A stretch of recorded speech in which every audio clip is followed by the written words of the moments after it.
Senator Ganser in the building. You know, Kiefer worked for Gibbons. He actually wrote the budget for Gibbons, so he really understands the budget. And Heidi Ganser was there as the chief of staff for Brian Samuel, so they both understand it. And we've got a tremendous fiscal staff down there, Mark Kaponic, who's by way of Ely and his generation removed, good guy, understands the numbers. So the budget came out fairly well. There was a reduction. I know a lot of people are looking at it, we're complaining that the state employees didn't have to take the 12 furlough days. You know, in fact, Senator Ellison voted against the bill. I voted for it because, I'm sorry, we're not like Carson City or Las Vegas. Out here in the rurals, we've got a lot of state employees. And, you know, they're part of our base, and we're trying to help to the extent we can. Now, the other thing that is a piece, and we're looking into it. Now, I got word that in fact, I know it happened, the EJ Honor Camp was closing. Yeah. And It's closed now. Yeah, and personnel's going to be shifted to ESP. And I talked to Harold Wickham, Deputy Director Wickham, and he said, no, it's done. We Yeah. moved 50 of those inmates to POs, the other 28 went to Wilson. Fiscal doesn't know that. They got another $1.5 million that went to the Pipeline Honor Camp in this budget, and they hadn't noticed that anybody that it was closed. So there's still going to be a little friction there. Now they're telling me they're going to open it back up as soon as they can get, you know, enough staffing here at ESP max. But I don't believe that for a minute. I don't think anybody else does either. So, but anyway, I wanted you to know. I did bring that to your attention. They hadn't notified anybody. Corrections actually did that on their own and hadn't even let it leak. And fiscal was really upset over the fact that, hey, we've got $1.5 million line item here for Pipeline Honor Camp, and like you're telling me to close, and I said, yeah. Our finance office was looking for the fiscal note to be approached on. So it's, you know, I have to say it's still steady budgets. The other piece of it that's huge is the CARES Act money, and I know that's everybody probably in the room is, you know, very interested on how that's going. I know you guys have got the guidelines, both the federal and the ones from the governor and from NACO. I believe you've got those in there. Everybody? Yes. Yes, okay, because I've got some more I'll forward to you. The problem with, and I talked to legal counsel Scott Gillis from the governor yesterday morning. I talked to Dagny and some like too as well. I'm going to tell you my advice to you is look at your plan, look at what you want to put in for, and put it in.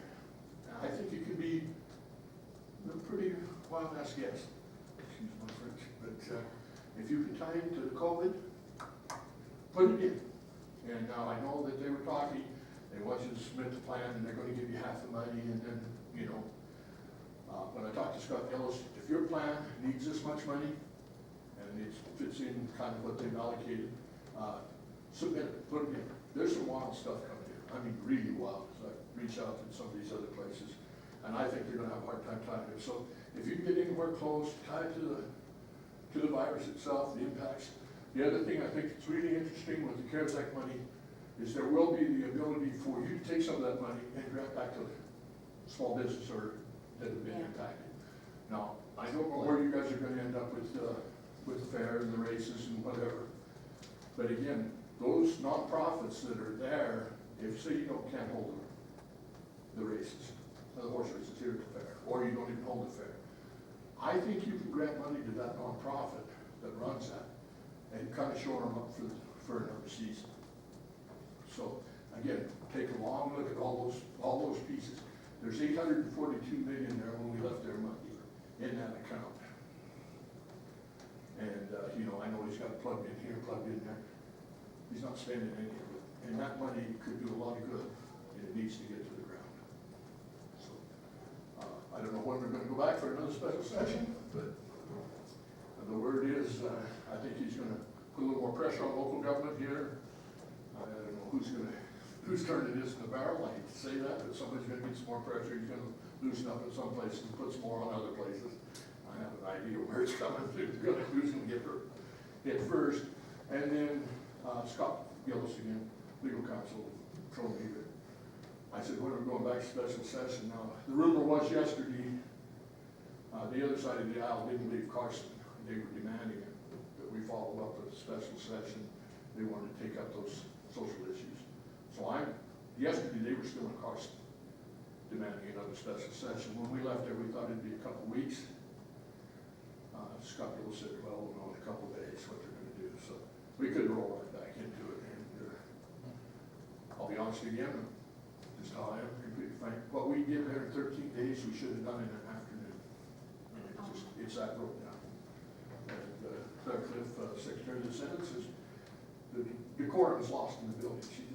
Everybody's throwing their hands up. It's just different. So, and of course, I think you also the press when Senator Pickard reversed his vote and 300 flip-flops on the Senate floor.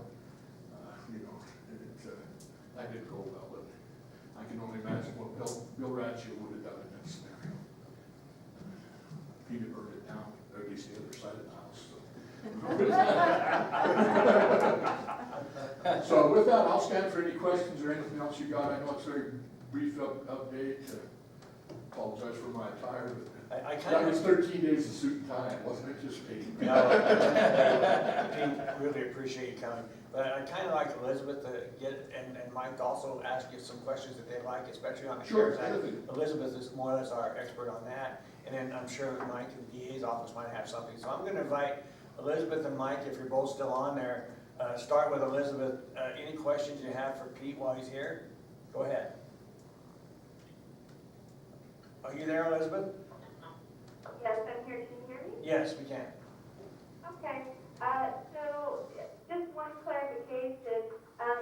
The horse races, if they were a nonprofit, they would be eligible, but as a for-profit, they're not going to be eligible, if I'm understanding the CARES Act correctly. Well, I know there's a lot of focus on, again, whether, they would definitely prefer they were a nonprofit, there's no doubt. But again, I'm not too sure if it's a nonprofit, if it is a for-profit, and clearly it's, that ability is extinguished because of the CARES Act, I'm not too sure you can't qualify. And I think it's gonna, clearly the feds aren't gonna come down on you on this stuff. It's only gonna be right here in the state of Nevada, and only to the extent they want to. We've had conversations with Senator Masco and Congressman Amedee, and and now they're in the midst of passing another $1.5 trillion, and they're never going to catch up. You have to understand the state of Nevada got almost $13 billion in CARES Act funding so far. Now tell me where that money is. We should be doing a lot better. Question, Senator, regarding the requirement that they put in I believe it's in the certificate of eligibility, that we have to follow all of the governor's mandates in order to be eligible for that funding. Right. So that includes keeping the number of people at a social gathering down to a certain minimum. And if we support something like the horse races or another large event, would that be directly in opposition to that agreement that we signed, and then would we endanger all of our money? Yes, Elizabeth, I agree with you. That's what's in the guidelines. Of course, the unknown in that is, are we going to remain in phase 2, or will we be to phase 3 by the time the event's actually held? So actually, you see what I'm saying? The ball's kind of in his court. He's writing the rules, but he has the ability. If he changes, and we do go to phase 3, which allows, opens it up again. So he has the ability to either let it go or pass. So I think you could submit requests in that and make it contingent on, the status and what phase you're in. And I don't see how you could say no. Again, you've got to spend this money by December 31st. That's my real fear, as this is going to drag along, and all of a sudden we're going to be in October, November someplace. And how do you spend the money? So I think you submit it, put it in, at least get the have him approve whatever. Okay, maybe he doesn't want to put the horse races on. I'm struggling with that as well, Elizabeth. I don't know how they're going to have, it's the 100th year anniversary in the Elko County Fair. I don't see how they can bring that one that off. And we don't have to say, just like you're saying, Elizabeth, you gotta comply, and I think it's, Elko's not real long on compliance right now, and so I'm afraid they're gonna get tightened up on more than they're gonna get loosened up on. I talked to Barton in Lincoln County, and again, some of those things, you know, they really reduced, the California Youth, Center down there, CO Bastion. Yeah. And I told Barton, there's gotta be a way you can plug some of those dollars in to assist that as well. And, because they're struggling to find a place to spend it.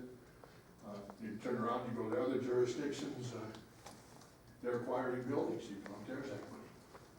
So there's a lot of options. I guess the message is, Elizabeth, I know there's guidelines you gotta meet, but they are also flexible depending on the phase you're in. And don't be afraid to put it in there and ask for it. All they can do is reject it. And that money's gotta be spent someplace, and it's a ton of money. To go, And those are my questions. Thank you very much, Senator. Shane? We were talking about the races being a for-profit. I'd say What- big business, yeah. So yeah, what is the difference between that and a Main Street business that we can grant that money to? It's a for-profit operation is a for-profit operation. Right. So I think the key is, like Elizabeth said, is a regular business down here, if you're, you know, the auto parts or something like that, you can limit it to 10 people at a time. I think that social gathering issue is gonna get to be huge. Well, your point, Pete, was in the event that we can't hold the event, Right. and that negatively impacts them financially, I think we've got a leg to stand on shoring them up for next year. I don't see an issue with that. And again, like I say, I think the bottom line there is, again, I don't know what White Pine County's in the works for, but I know that he's kind of got a rough calculation of where some of this money goes, and 150 million to DEM, they'll never spend that testing people in the state. So, you know, I mean, there's gonna be money left over, and there should be a mad scramble someplace along about middle of October to figure out where the hell we're gonna put this money, because, like I say, as of Monday, there was 842 million in that account. So, Anything else, Elizabeth? 13 billion. 13 million has come to the state. Most of that came in the form of unemployment, you know, along those lines. And I don't mind saying, we didn't take up Deeger. I wish we would have. You know, reputable accounting firm in Elko sent me a letter that, actually called, sent me 5 letters, unemployment claims on their employment fee. And it was on behalf of their partners. Mark Paris, the one partner did debt for 5 years and had filed an unemployment claim. It clearly been hacked. So I put them in touch with Jennifer Dish from the governor's office. It, in fact, put Mark in touch with Dieter, and that Dieter employee told him that they had paid $240 million in claims the week before. Of that, they anticipated, and most of this was PUA and PPP. But of the $240 million, they anticipated at least 70% of them were fraudulent. Now you do the math.